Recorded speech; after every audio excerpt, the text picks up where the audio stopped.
predvsem je treba več Slovenije narediti v Bruslju, še posebno pa več Evrope v Sloveniji. Zaradi tega mislim, da je pred poslanci, ki bodo izvoljeni v Evropski parlament, velika naloga, da pomagajo razreševati probleme, ki jih imajo v Sloveniji. To se mi zdi, da je glavna naloga. Druga pa seveda to skupno z ostalimi poslanci ali pa z ostalimi narodi, članicami Evropske unije, nakazati neko pravo pot za prihodnost Evrope. To se mi zdi, da je v tem trenutku, ko je ne samo Slovenija, tudi ta kriza je zagotovo še vedno širša. K sreči v nekaterih pomembnih članicah že pojenjuje oziroma se že čuti razvoj in kot rečeno, v tem trenutku je Evropa rabi novo perspektivo. Kako torej vi vidite Evropo? Evropo seveda, jaz osebno je ne vidim kot neko konfederacijo ali karkoli, ampak kot organizacijsko približno tako, kot je zdaj.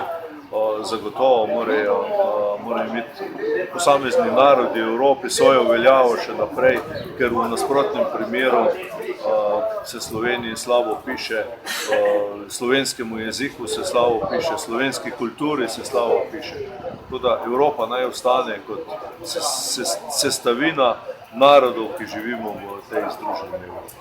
No, v Sloveniji se v tem trenutku veliko ukvarjamo z volitvami, kako jih komentirate? Ja, situacija je pač prinesla to, da imamo letos kar trojne volitve, torej dvojne so bile seveda planirane, lokalne in evropske. Zdaj je situacija v največji stranki pripeljala do tega, da so se malo igrali z realnostjo in so pripeljali do še hujše krize, ki je v Sloveniji. Jaz ne vidim tu problem to, da so volitve. Problem je, da so volitve, bi rekel, kar naenkrat, neorganizirano, nepričakovano in to druge države in pa konec koncev tudi svetovne finančne inštitucije ne kupijo kot dobro novico. V tem vidim največji problem. Tako da je to slaba informacija, ki gre v tem trenutku v svet.